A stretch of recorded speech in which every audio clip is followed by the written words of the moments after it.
नमस्कार, आप देख रहे हैं एवन टीवी का खास कार्यक्रम आज का एजेंडा में हम बातचीत करेंगे वन नेशन वन इलेक्शन, एक देश एक चुनाव। इसी मुद्दे पर चर्चा करने के लिए मेरे साथ स्टूडियो में मेहमान मौजूद हैं। बीजेपी से सारिका चौधरी जी, आपका बहुत बहुत स्वागत है, और कांग्रेस से नितिन सारस्वत जी, आपका भी बहुत बहुत स्वागत है।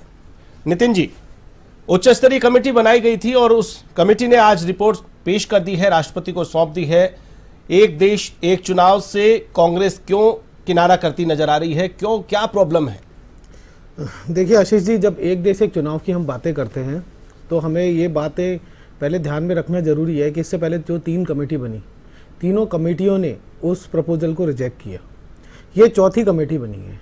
सबसे पहले तो आप एक इतना बड़ा चेंजेस करना जा रहे हैं, उसके लिए सबसे पहले आप ये ध्यान देना जरूरी है कि क्या सभी लोगों का प्रतिनिधित्व है, क्योंकि विपक्षी दल भी बहुत सारे राज्य सरकारों में हैं, केंद्र में भी स्टेक होल्डर्स में है, तो क्या सभी दलों से एक गहन चर्चा की गई है? ऐसा नहीं है। 32 राजनीतिक पार्टियों ने समर्थन दिया है। मैं कह रहा हूं 15 दल ने तो उसको रिजेक्ट किया, और बहुत जल्दबाजी में। मैं ये कह रहा हूं कि सभी राज्य सरकारें और उनकी राय को सम्मिलित ही नहीं किया है। जो कमेटी बनाई है आपने, केवल कमेटी की अगर मैं बात करूं, उस कमेटी के अंदर ना तो कोई साउथ का, ना तो कोई अपने पूर्वोत्तर राज्य का कोई दल उसके अंदर है। दूसरी बात, उसमें क्या कोई ऐसा एक्सपर्ट था जो चुनाव के लिए, चुनाव आयोग का कोई सदस्य था? नहीं था। क्या हमने उसके अंदर यह कंसीडर किया कि जिस तरीके से 2014 के बाद में 436 बाई इलेक्शन हमने सरकारों को गिराया गया, जिस तरीके से हमने देखा, चाहे हम उत्तराखंड में देखें, चाहे हम कर्नाटक में देखें, मणिपुर में देखें, गोवा में देखें, तमाम जो चीजें हैं, क्या उसके अंदर कोई ऐसा संवैधानिक उपाय किया गया है कि जिस तरीके की खरीद फरोख्त है उसको रोका जा सकेगा? इसके अलावा मैं आपसे पूछना चाहता हूं, आपने पहले ही तय कर लिया था कि हमें एक वन नेशन वन इलेक्शन करवाना है, और उसके बाद में आपने सारी प्रक्रियाएं पूरी की। जब आप पहले ही डिसाइड कर चुके हैं कि हमें करवाना है और आप किसी का राय मशवरा कर नहीं रहे, तो फिर ऐसी कमेटी का क्या उपाय? दूसरी बात, इन्होंने सबसे पहले जो कहा कि चुनाव खर्चा, इसमें कुछ इन्होंने जो लॉजिक दी है उसको आपको जानना बहुत जरूरी है। सबसे पहले कहा कि इससे चुनाव खर्च बचेगा। मैं आपको बताना चाहता हूं कि जो लोकसभा इलेक्शन 2014 का 3,870 करोड़ रुपए खर्च है, जिसके अंदर भी वीवीपैट मशीन यूज की गई थी, इसलिए उसका खर्चा ज्यादा रहा। लेकिन उन वीवीपैट की जब गिनतियों की बात करती है और वोटों से मिलान की बात करती है तो वो चुनाव आयोग नहीं करता है। उसके अलावा मैं आपको बताना चाहता हूं, जो चुनावी खर्च की बात करते हैं, मिलान की अगर बात की जाए, रैंडमली 5-5 मशीनों का मिलान किया जाता है, तो आप सुनिए, हम इतना बड़ा चुनाव कर रहे हैं, पूरों को अगर विपक्ष चाहता है तो मिलान हो सकता था, लेकिन उसके लिए नहीं किया जाता। आप बोलते हैं खर्चे की बात, 3,870 करोड़ रुपए जो केंद्र सरकार के 5 साल के बजट का 0.02% है, वो इन्हें ज्यादा लगता है। लेकिन एक ही पार्टी को, जिसको कि इलेक्टोरल बॉन्ड को अभी असंवैधानिक घोषित किया गया, उसमें केवल एक पार्टी को 6,500 करोड़ रुपए मिलते हैं, वो उन्हें ज्यादा नहीं लगता। आप देखें, तमाम, चाहे विधायकों का चुनाव खर्च की सीमा है, चाहे सांसदों की खर्च की सीमा को है, आप लगातार बढ़ाते जा रहे हैं, आपको वहां चुनावी खर्चा नहीं दिखता। लेकिन यहां फ्री और फेयर के इलेक्शन के लिए, चाहे राज्य में इलेक्शन हो रहे हैं चाहे केंद्र में हो रहे हैं, वो केवल बजट का 0.02% हिस्सा है, वो इन्हें ज्यादा लग रहा है। क्यों? क्योंकि इन्हें 80 मुद्दों से भटकाना है। अब मैं दूसरा बोलना चाहता हूं, जो इलेक्टोरल बॉन्ड से 6,500 करोड़ मिले, वो तो केवल 48% हिस्सा है जो क्या नाम से फंडिंग आती है। उसके अलावा 52% हिस्सा तो और फंडिंग होती है, उसका कोई पता नहीं है। दूसरी बात, 10 साल में पीएम बड़ी बड़ी रैलियां करते हैं, विधानसभा चुनावों के अंदर खुद अपनी पूरी ताकत और मंत्रिमंडल झोंक देते हैं, लेकिन उसका कितना खर्चा है वो कभी सामने नहीं आने देते। मैं ये पूछता हूं, आप लगातार बहुत सारी बातें कर रहे हैं, आप ये बताइए कि चुनाव सुधारों के लिए आपने क्या किया? कौन सी ऐसी चीजें हैं जो चुनाव सुधार के लिए आपने? इलेक्टोरल बॉन्ड, आपने असंवैधानिक उस चीज को खूब बचाने की कोशिश की, इवन आपने उसको छुपाने की कोशिश की कि कौन सी कंपनी आपको चंदा दे रही है और उसके बदले में आप क्या दे रहे हो, आप नहीं दिखाना चाहते, उससे आप भगना चाहते हैं। इलेक्शन कमीशन की नियुक्ति आप करते हैं तो उसके अंदर सीजीआई को आप हटाने के लिए आतुर रहते हैं, क्योंकि सरकार का बहुमत रहे, आप वो सुधार नहीं करना चाहते। आप चुनी हुई सरकारों को गिराते हैं, 436 बाई इलेक्शन होते हैं 2014 के बाद में, ये रिकॉर्ड है, कभी नहीं हुए ऐसे, लेकिन उसके लिए आपने बचाने के लिए कोई उपाय नहीं किए। संसद की स्थायी समिति कहती है कि 5 संवैधानिक संशोधन प्लस बहुत सारे रूल्स को चेंज करना पड़ेगा। आप उसके लिए क्या सोचते हैं? सारिका जी। दूसरी एक और बात, आप ये कहते हैं कि हम विधानसभा के कार्यकालों को, कुछ विधानसभा के कार्यकालों को बढ़ा देंगे, कुछ को कम कर देंगे, लेकिन आप समझिए संविधान में इसका स्पष्ट प्रोविजन है कि ऐसा केवल इमरजेंसी सिचुएशन में किया जा सकता है। और मान लीजिए केंद्र सरकार अगर कल कभी वही तो सुधार करने की बात, वही तो सुधार करने की बात की जा रही है। तो इसके लिए एक राय मशवरा होना चाहिए था ना। अगर कोई कमेटी पहले ही डिसाइड कर लेगी कि हमें यह लागू करना है, उस कमेटी को उसी के हिसाब से गठन कर लिया जाएगा और जब फाइनल आंसर आपको पता है, तो मतलब कुल मिला के कमेटी जो गठित की गई है वो भी एक मैनेज कमेटी है। मैंने तो आपको बहुत सारी चीजें बताई क्या कहेंगे? नहीं, ऐसा कुछ भी नहीं है। माननीय हमारे देश के राष्ट्रपति रामनाथ जी कोविंद के निर्देशन में जो है ये कमेटी गठित की गई थी और इस कमेटी ने 191 दिनों के आधार पर पूरा इन्होंने काम किया, सर्वे किया, लोगों की राय जानी। लोगों की राय जानने के बाद में उन्होंने 18,662 पन्नों की एक बुकलेट तैयार करके आज महामहिम राष्ट्रपति द्रौपदी जी को ये सौंपा है कि देश के अंदर वास्तव में देश के लोगों की ये डिमांड है कि वन नेशन वन इलेक्शन होना चाहिए। क्योंकि जिस तरीके की फिजूल खर्ची विधानसभा के चुनाव में और लोकसभा के चुनाव में होती रहती है, काला धन का दुरुपयोग होता रहता है, भ्रष्टाचार से इससे मुक्ति मिलेगी। तो ये देश के लोगों को, और ये परिपाटी कोई अब नई नहीं चलानी है। सन 1957 का, 1952 का, 1962 का आप चुनाव देखें, देश की आज़ादी के बाद में भी हमारे भारत देश के अंदर जो है एक साथ विधानसभा लोकसभा चुनाव कराए गए थे।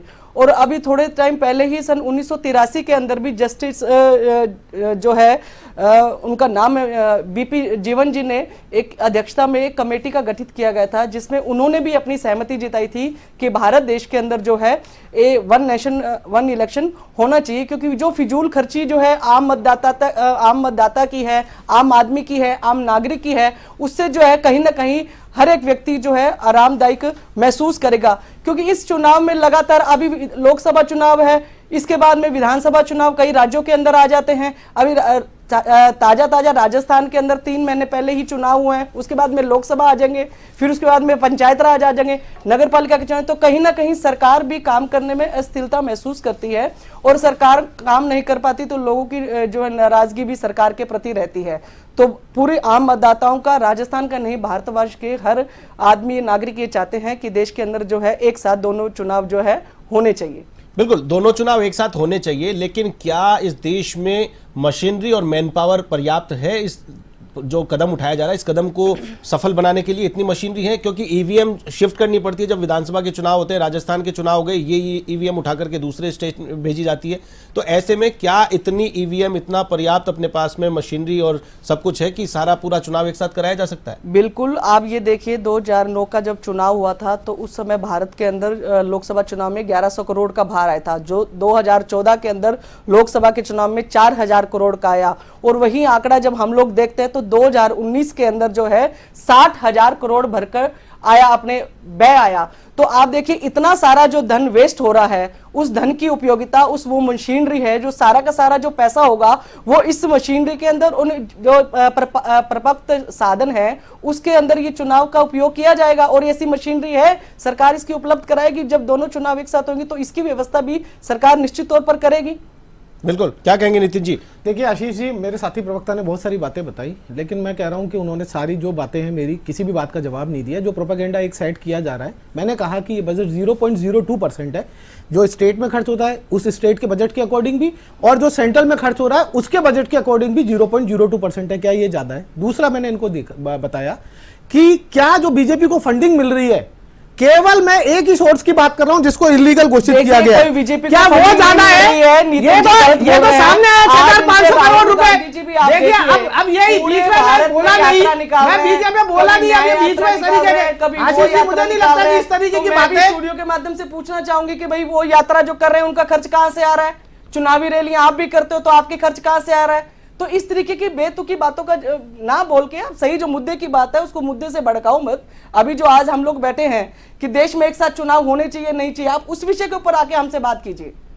बताइए नितिन जी। अब देखिए, भाजपा के प्रवक्ता आपकी डिबेट को तय करना चाहते हैं कि मुझे क्या बोलना है, नहीं बोलना। हम लोगों ने कोई डिबेट नहीं किया, हम लोगों ने मैंने कुछ चीजें पूछा, मैंने पूछा कि 0.02% क्या बजट ज्यादा है या नहीं। पार्टी पे ये दूसरा, इन्होंने खुद ने बताया कि 3,848 करोड़ रुपए खर्च।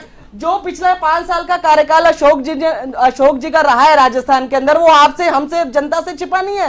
कहां से हेलीकॉप्टर आए, कहां से एमएलए की खरीद फरोख्त हुई, कौन से दल के नेता को कब आप ज्वाइन करा रहे हो कांग्रेस, ये जनता सब जानती है।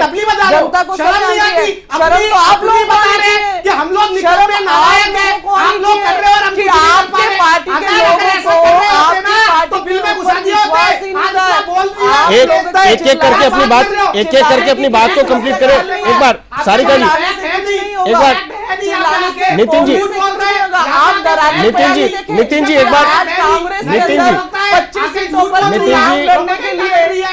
जी वॉइस ओवरलैप करेंगे ना, आपकी बात समझ में आएगी ना आपकी बात समझ में आएगी। एक एक करके अपनी बात रखिए। ओवरलैप अगर आपकी बात होगी तो जनता क्या समझेगी? जनता को कुछ समझने में आने वाला है नहीं, यहां पर केवल शोरगुल होने वाला है। मुद्दे की बात यह है, वन नेशन वन इलेक्शन, क्या प्रॉब्लम?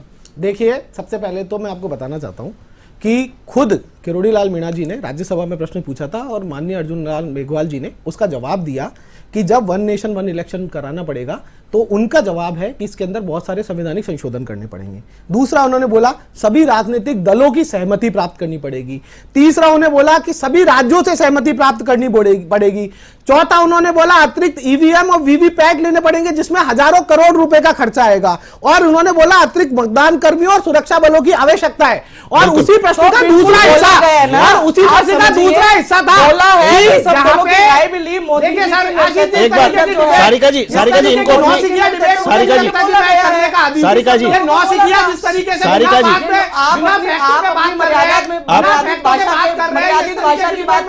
सारिका जी एक बार नितिन जी को अपनी बात। सारिका जी, मैं बिल्कुल नहीं लाइक करूंगी इस तरीके का शब्द बोलेंगे तो। बिल्कुल नितिन जी, एक बार आप अपनी बात मर्यादा में रहिए। आप मैं बीच में नहीं बोल रहा, ये बीच में आप अपनी बात कंप्लीट करिए। नितिन जी,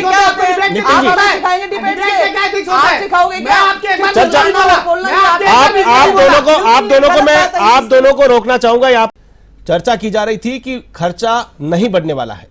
नितिन जी, खर्चा नहीं बढ़ेगा, आपकी बात मान लेते हैं, लेकिन प्रॉब्लम क्या है? अगर एक साथ चुनाव हो जाते हैं तो पार्टियों की जो रैलियां होती है, इतने हेलीकॉप्टर उड़ते हैं, इतने चार्टर्ड प्लेन इधर से उधर जाते हैं, जो नेता केवल पूरे 5 साल घूमने में लगे रहते हैं, जनसभाएं रैलियां करते रहते हैं। अब आज इस राज्य का इलेक्शन है, आज उस राज्य का इलेक्शन है, वहां की प्लानिंग चालू हो जाती है, कैंपेनिंग चालू हो जाती है। अगर वन नेशन वन इलेक्शन होता है, एक बार जो भी कुछ होना है 1 महीने 2 महीने हो गया रैलियों का, लेकिन फिर पूरे 5 साल विकास की बात हो सकती है, 5 साल पूरी जनता की सेवा की जा सकती है। क्या प्रॉब्लम क्या? देखिए आशीष जी, सबसे पहले तो ये समझने की जरूरत है कि वन नेशन वन इलेक्शन से क्या फायदा और क्या नुकसान। मैंने ये कहा कि कई सारे कॉन्स्टिट्यूशनल प्रोविजन है कि मान लो कल केंद्र सरकार अपना बहुमत खो देती है तो क्या सारी राज्य सरकारों को भंग किया जाएगा? दूसरा, जो नीति आयोग ने इस रिपोर्ट के आधार पे, नीति आयोग की एक रिपोर्ट के आधार पे इस कमेटी ने जो बनाया है, जो कि नीति आयोग ना स्टैट्यूटरी बॉडी है ना कॉन्स्टिट्यूशनल बॉडी है, वो कहती है कि अगर हम कई सारी सरकार विधानसभाएं उनका कार्यकाल बढ़ा देंगे और कुछ का कम कर देंगे, 5 साल का कार्यकाल होना जरूरी नहीं है। जबकि संविधान साफ साफ उल्लेख करता है कि कुछ निश्चित प्रावधानों के अंतर्गत ही किसी राज्य सरकार का प्रावधान बढ़ाया जा सकता है और घटाया जा सकता है। दूसरा, नीति आयोग कहता है कि हम क्या नाम से इसके अंदर क्या नाम से मॉडल कोड ऑफ कंडक्ट की दिक्कत होती है। मैं ये कह रहा हूं कि model of code of conduct तो आप आपसी सहमति बना के कभी भी किसी भी टाइम कितना भी कम कर सकते हैं, ज्यादा कर सकते हैं। और अगर कोई विकासात्मक चीज है तो आज भी उसके लिए चुनाव आयोग अलग से परमिशन देता है और उसका डिस्बर्समेंट हो जाता है और ऑनगोइंग प्रोजेक्ट और जितनी भी स्कीम्स है वो लगातार जारी रहती है। मैं ये कह रहा हूं कि हमारा सबसे बड़ा इशू है कि कल केंद्र सरकार अगर ऐसा हो जाता है तो उसके बाद में क्या होगा। दूसरा, क्या जितने भी हमारे 5 संवैधानिक संशोधन हैं और प्लस हमारे आरपीए एक्ट के अंदर विभिन्न जो संशोधन है, विधानसभा और लोकसभा की जो जितनी भी कार्यप्रणाली और प्रक्रिया नियम है, उनमें क्या संशोधन कैसे होगा? क्या इसका कोई रोड मैप है? इसका नहीं है। 3 कमेटियां पहले ही मना कर चुकी थी कि ऐसा करना संभव नहीं है। ये चौथी कमेटी है जिसने पहले डिसाइड कर लिया कि ऐसा होना है। उसमें बीजेपी का प्रतिनिधित्व था। मैंने आपको बताया ना, पूर्वोत्तर के उसमें राज्यों का किसी प्रतिनिधित्व है, ना साउथ का प्रतिनिधित्व है। जिस तरीके से कमेटी बनाई गई और जिस तरीके से जल्दबाजी से, जबकि अर्जुन राम मेघवाल जी का मैंने संसद का बयान बताया, और पूरे विश्व में किसी भी जगह जहां पे पार्लियामेंटेरियन सिस्टम है वहां कहीं भी वन नेशन वन इलेक्शन लागू नहीं है। उसके अलावा भी आप करो, मैं ये पूछना चाहता हूं पूरे देश के सामने, आप कर लीजिए कि centre of monitoring and media studies की रिपोर्ट है कि 2019 लोकसभा चुनाव में 55,000 करोड़ रुपए खर्च हुए और अकेले बीजेपी ने आधे से ज्यादा पैसा खर्च किया है। तो आप कहां बचाने की बात कर रहे हैं? जो 0.02% हिस्सा है, 3,800 करोड़ आप बता रहे, और आप खुद चुनाव में कितना खर्च कर रहे हैं? आपने उसको रोकने के लिए क्या उपाय किए? मैंने कहा इलेक्टोरल बॉन्ड, सुप्रीम कोर्ट का अगर झटका नहीं लगता तो इलेक्टोरल बॉन्ड से लगातार 6,500 करोड़ रुपए ले चुके, कहा 3,848 करोड़ से नहीं दिक्कत है, 6,500 करोड़ चुनावी फंड के, और किस कंपनी को क्या फायदा दिया ये बताने के लिए तैयार नहीं है। उसके अलावा इलेक्शन कमिश्नर की नियुक्ति सीजीआई होना चाहिए था, उसको हटा दिया, सरकार के उसमें ला दिया। 48% चंदा और अदर सोर्सेज से होता है, उनका कोई खुलासा करने के लिए तैयार नहीं है। उसके अलावा चुनी हुई सरकारें जो गिरा दी, मैंने 436 बाई इलेक्शन बताए, उनको रोकने के लिए आपने क्या किया? चंडीगढ़ में भी आपकी पोल खुल गई कि आपको लोकतंत्र का चीर हरण करने के लिए आप तैयार रहते हैं। तमाम जो आरोप लगाए जा रहे हैं नितिन जी की ओर से, अगर केंद्र सरकार गिर जाती है ऐसी स्थिति में क्या इसका विकल्प है? क्या इस पर विचार किया गया है? अलग अलग राज्यों की अगर सरकारें गिरती हैं वहां पर क्या इस इलेक्शन का अगर मॉडल लागू किया जाता है तो वहां क्या स्थितियां रहेंगी, कैसे मैनेज होगा? बिल्कुल, मेरे साथी प्रवक्ता जो बोल रहे हैं अपनी सरकार का बड़े अच्छे तरीके से पार्टी का पक्ष रख रहे हैं, लेकिन ये जो आंकड़े की और तथ्यों की बात करें वो सरासर सिरे से मैं खारिज करती हूँ, क्योंकि ऐसे कोई भी तथ्य निराधार है, इनका किसी तरीके से मैं चैलेंज करता हूं अगर ये किसी मेरे भी तथ्यों कोई को गलत साबित कोई कर भी दे तो चैलेंज मैं कल से नहीं डिबेट आना बंद कर है। और दूंगा। दूसरी बात अगर मेरे आपको ये एक भी भी समझा तथ्य को अगर ये देती गलत साबित हूं कर कि ये दे, लोग जो कह रहे हैं कि खर्च सीमा, देश की जनता यही तो चाहती कि आप देखिए प्रति व्यक्ति का खर्च जो है हर चुनाव में 72 रुपए से ज्यादा होता है। चुनाव आयोग इस तरीके के खर्च प्रति व्यक्ति करता है तो 125 करोड़ देशवासी है, इतना जो खर्च आज हमारे देश में इन फिजूल के चुनाव में 4-4 बार हर 4 महीने बाद में हर राज्य के अंदर चुनाव होते हैं, इन चुनावी खर्चों से बचाने के लिए।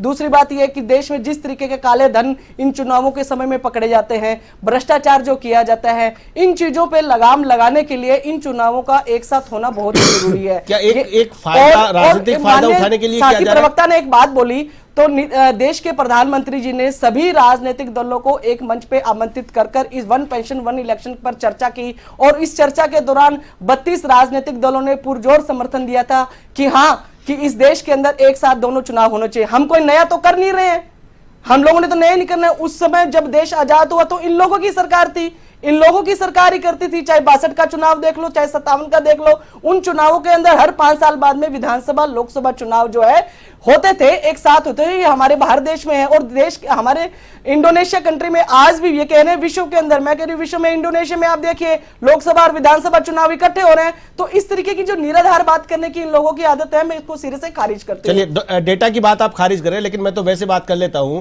अगर एक साथ चुनाव होते हैं, जिस प्रकार से रिजल्ट्स आते हैं, केंद्र में आपकी सरकार है, भाजपा को बहुमत मिलता है, लेकिन कई राज्यों में आपको बहुमत नहीं मिलता है, तो ऐसे में एक साथ चुनाव करा करके चुनावी जो मुद्दे हैं, राष्ट्रीय मुद्दे हैं, उन राष्ट्रीय मुद्दों पर चुनाव लड़कर क्या राज्यों को जीतने की एक प्लानिंग है?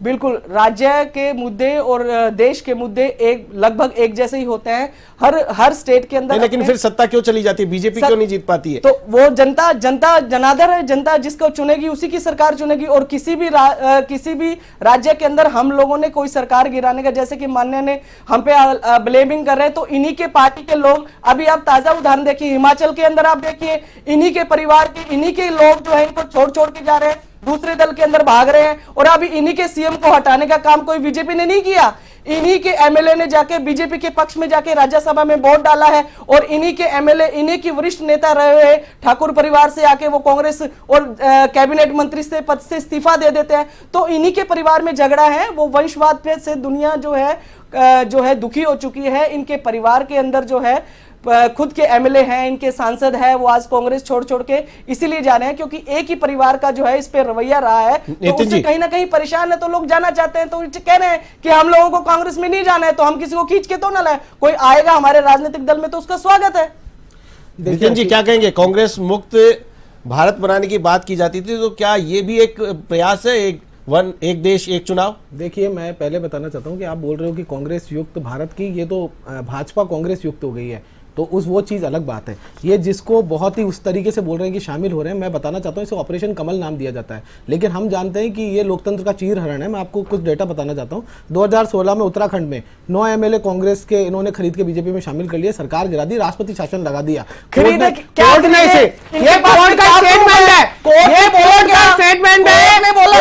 राष्ट्रपति शासन को असंवैधानिक करार दे दिया। कोर्ट ने उसे असंवैधानिक करार दे दिया। कहने से किसी ने तो गिरा देते। कोर्ट ने क्या कहा था? गिरा देते। कोर्ट ने क्या कहा था? कोर्ट ने क्या कहा? जब घर के अंदर आपके झगड़ा हो रहा है तो आपके एमएलए भाग के जा रहे, तो इसमें भाजपा क्या करेगी भाई? कोर्ट ने भाजपा क्या करेगी फिर भाई? राष्ट्रपति शासन देखिए आज का मुद्दा नितिन जी सारिका जी आज का मुद्दा वन नेशन वन इलेक्शन का है। इसको यहीं तक सीमित रहने दीजिए। इन मुद्दों पर फिर से कभी एक अलग से उत्तराखंड के अंदर कोर्ट ने बकायदा उस राष्ट्रपति शासन को असंवैधानिक करार दिया। ये पढ़ के नहीं आती है, ये क्या है? सीधे बीजेपी ऑफिस से जूता आपने लेके यहाँ पे डायरेक्ट आ गई है। नितिन जी समय की सीमा है। नितिन जी समय की सीमा है। ये मुद्दे ऐसे हैं, इन पे एंडलेस बहस की जा सकती है। नितिन जी एंडलेस मुद्दे हैं, इन पे बहुत लंबी बहस की जा सकती है। आज का मुद्दा यहीं तक सीमित रखेंगे। अंत में 1 मिनट का समय है। 30 सेकंड में आपसे फाइनल क्लोजिंग चाहूंगा। वन नेशन वन इलेक्शन को लेकर के आपकी क्या प्रतिक्रिया है, क्या राय है? नितिन जी सबसे पहले 0.02% बजट खर्च हो रहा है, उसका ये कोई जवाब नहीं दे पाई। उसके बाद में अगर कोई मुख्यमंत्री विश्वास मत खो दे और वो पार्टी अन्य कोई पार्टी सरकार बनाने में सक्षम ना हो, तो ऐसे में नीति आयोग ने कहा है कि उसके अंदर राष्ट्रपति शासन लगा देना चाहिए। क्या ये लोकतंत्र का चीरण है? इसका कोई जवाब नहीं दे पाई। इलेक्टोरल बॉन्ड पे जिस तरीके से कोई चुनाव सुधार नहीं किए, जिस तरीके को असंवैधानिक घोषित किया गया, उस पर कोई जवाब नहीं दे पाए।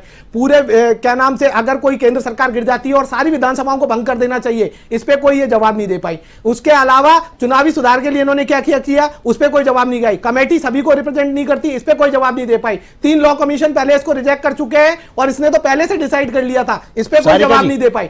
देखिए कमेटी बनाई गई है, कोविंदनाथ जी ने अपनी पूरे 191 दिनों की रिपोर्ट जो है राष्ट्रपति जी को आज सौंपी है। 18,662 पन्नों की ये रिपोर्ट तैयार की गई है। देश की जनता का, देश के लोगों का ये मन है कि एक साथ इलेक्शन होने से आम मतदाता का मन है, लेकिन इनका जो सवाल है, अगर सरकार गिरती है तो उसका विकल्प भी है क्या? वो दुरुपयोग बचेगा और देश में एक साथ इलेक्शन होने पे इन लोगों को प्रॉब्लम है, बाकी किसी अन्य दल को कोई प्रॉब्लम नहीं है। ये तो हाई कोर्ट और सुप्रीम कोर्ट के जजेस को भी प्रॉब्लम है। उस रिपोर्ट में लिखा हुआ है, आप बात करें उस रिपोर्ट में लिखा हुआ है। आप अगर पढ़ के आई होती तो उसमें यह भी पता होता कि जजेस को भी प्रॉब्लम है। और अगर 15 विपक्षी दल प्रॉब्लम कर रहे हैं वो बहुत बड़ी है, क्योंकि वो 15 विपक्षी दल नितिन जी उसका पैसा बच रहा है, सैनिकों का जो 0.02% ज्यादा पैसा आज का एजेंडा में गति को कम होती है, तो इस तरीके की आज का एजेंडा में जो सब्जेक्ट था वन नेशन वन इलेक्शन, इस पर आप लोगों ने अपनी अपनी प्रतिक्रियाएं दी हैं। आप दोनों का मैं बहुत बहुत धन्यवाद करता हूं। नितिन जी और सारिका जी बहुत बहुत शुक्रिया, आप हमारे स्टूडियो में पधारे। आज वन नेशन वन इलेक्शन पर चर्चा की। कल किसी और सब्जेक्ट पर फिर से चर्चा करेंगे। तब तक मुझे दीजिए इजाजत। नमस्कार।